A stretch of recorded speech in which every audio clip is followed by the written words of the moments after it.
Bonjour les Sagittaires et bienvenue pour votre lecture de novembre 2021. Donc on va regarder un petit peu ce qui va se passer pour vous sur ce mois de novembre avec donc un tarot, les points forts, ce qui peut être compliqué.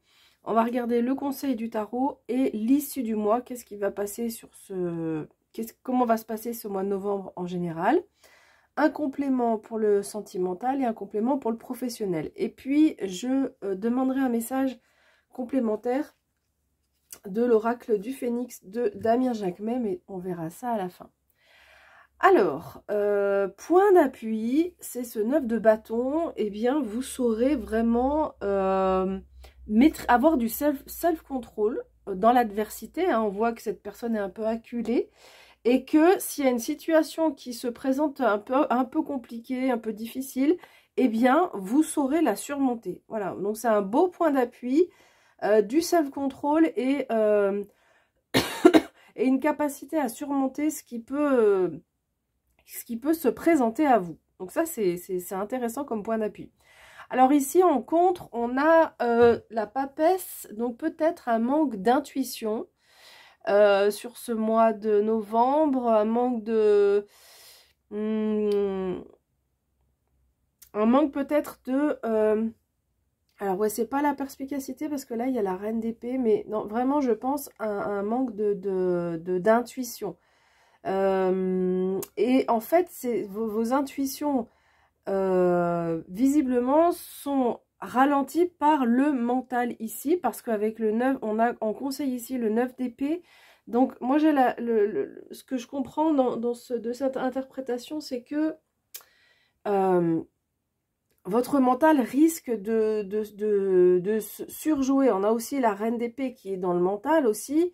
Mais avec le 9 d'épée, c'est le mental qui... la reine d'épée, elle, c'est un mental qui fait avancer, qui est fort. Le 9 d'épée, c'est un mental qui ressasse, qui fait ressortir de l'anxiété, etc. Des pensées négatives. Donc là, ce qu'on vous conseille, c'est d'éviter de suivre ce mental qui en surajoute. Avoir le côté raison, carré, ça c'est bien. Et donc on verra ce qui se passe d'ailleurs au niveau de l'issue. Mais ne pas se laisser surembarquer par le mental, parce qu'en plus, quand on fait ça, eh bien, on bloque tout ce qui est intuition, on est envahi plus par les peurs, et ça va être plus la peur qui nous fait réagir plus que du coup l'intuition, ou même peut-être même la raison. Alors, on voit globalement que c'est un mois dans lequel vous allez, avec cette reine d'épée, et que vous soyez homme ou femme, ça n'a pas d'importance, on voit que c'est un mois qui va être structuré. Cette reine d'épée, elle structure, elle gère, elle prend des décisions, elle peut aussi être un peu tranchante. Donc c'est un mois qui sera vraiment visiblement assez carré. Donc c'est l'intellect qui est mis en avant, dans ce que je disais tout à l'heure, mais du coup, entre l'intellect et le mental qui embarque dans les pensées négatives, et ben on perd un petit peu le côté intuitif. Donc voilà, c'est un conseil, une attention à laquelle on vous attire. Et puis, en fait, j'en ai parlé aussi en introduction avec cette carte qui se font écho. C'est que c'est une belle capacité à gérer l'adversité. Donc, je l'ai dit quand même 2 fois. Donc, c'est possible qu'il y ait des situations qui vous challenge ou des personnes. Mais vous, alors vraiment, vous saurez surmonter tout ça. Vous saurez faire face à l'adversité sans problème. Avec ce petit bémol dont j'ai parlé tout à l'heure, des pensées négatives et de l'intuition qui peut... donc les pensées négatives qui peuvent un peu vous envahir, et l'intuition qui peut peut-être aussi un petit peu manquer. Donc voilà, une fois qu'on a ces conseils-là, on sait aussi que du coup, vous serez plus attentif à ce côté-là. Alors, au niveau sentimental, regardez, vous avez cette magnifique carte. Alors, c'est pas forcément une carte qui va nous indiquer... une évolution, enfin, comment dire, un événement précis. C'est pas une carte qui précise ça. Par contre, c'est une carte qui nous dit que votre vie sentimentale est sous le sceau de l'intelligence. Donc, l'intelligence, c'est, avec cette carte-là, hein, dans ce jeu, c'est tous les aspects de l'intelligence, c'est-à-dire le mental. Bon, là, vous l'avez sur ce mois de novembre dans votre vie générale.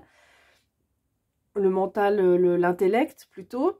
C'est l'intelligence du cœur, c'est l'intelligence des relations, c'est l'intelligence humaine.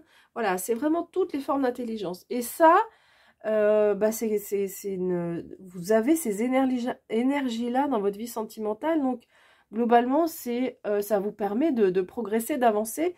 Et c'est une carte mercurienne qui nous parle aussi globalement de dynamisme. Donc, vous avez vraiment une belle carte qui vous dit que vous soyez en couple ou célibataire. Toutes ces formes d'intelligence vous permettent d'avancer sur votre chemin dans votre vie sentimentale.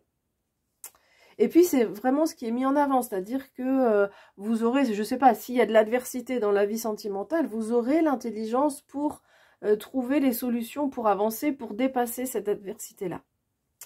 Alors, dans la vie professionnelle, on a la carte de l'héritage. C'est une carte jupitérienne qui parle de croissance, d'amélioration de situation.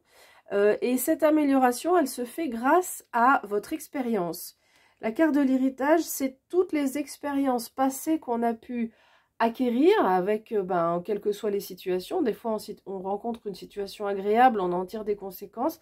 Parfois, c'est désagréable et ça nous incite à trouver aussi des éléments de compréhension de vie pour continuer à progresser. Donc, c'est vraiment sur ce mois de novembre, vous pourrez vous appuyer sur votre expérience passée pour aller de l'avant pour des expériences futures, en fait, j'ai envie de dire. Voilà. Voilà, présente et future aussi, hein, parce qu'évidemment, le passé nous aide à évoluer dans le présent. Donc là encore, on n'a pas forcément d'informations sur ce qui va se passer, mais bon, voilà, l'information qu'on a, c'est que vous pourrez vous appuyer sur votre expérience. Alors, on va demander donc un message à l'oracle du Phénix, donc pour les Sagittaires, pour le mois de novembre 2021. Hop là, je crois qu'il y a une carte qui est tombée. 2 cartes. Donc, vous avez affirmé ce que vous désirez. Regardez, on le voit de près, le phénix, il est magnifique. J'aime beaucoup les illustrations dans cet oracle. Et la deuxième carte, c'est aérez-vous. Alors, je vais mettre sur pause, je vais aller chercher le message de cette première carte. En fait, c'est le seul bémol de ce jeu, c'est que il n'y a pas de numérotation de cartes et les messages ne sont pas rangés par ordre alphabétique des phrases des cartes. Voilà, donc il faut aller chercher page par page. À tout de suite. Alors, cette carte nous indique, vous demande à être vraiment au clair avec ce que vous souhaitez vraiment, avec ce que vous désirez, comme c'est écrit dans la carte. Parce que des fois, quand on a envie de certaines choses, mais si on ne les énonce pas clairement, alors parfois si on n'arrive pas à les énoncer clairement, c'est que du coup, effectivement, il y a peut-être, le besoin n'est pas si clair que ça, voilà, le désir n'est pas si clair que ça. Et puis, de les énoncer clairement, ça permet aussi d'envoyer des messages d'intention clairs à l'univers. Donc, là, ce qu'on vous demande, c'est d'être vraiment clair et précis avec vous-même par rapport à ce que vous désirez, avec l'entourage également. Ça, c'est important aussi. C'est vrai que parfois, on a envie que la personne nous comprenne, mais si nous, soi-même, on n'est pas assez clair avec ce qu'on dit à la personne, ou ce qu'on veut, ce qu'on désire, ce dont on a besoin, et bien du coup, la personne en face ne peut pas non plus forcément comprendre les choses. Alors, autre conseil, on vous dit, agissez dans votre vie avec fierté et assurance dans vos choix. Donc, vous détenez les clés de votre destinée, grâce à cela, tout peut se mettre en place autour de vous.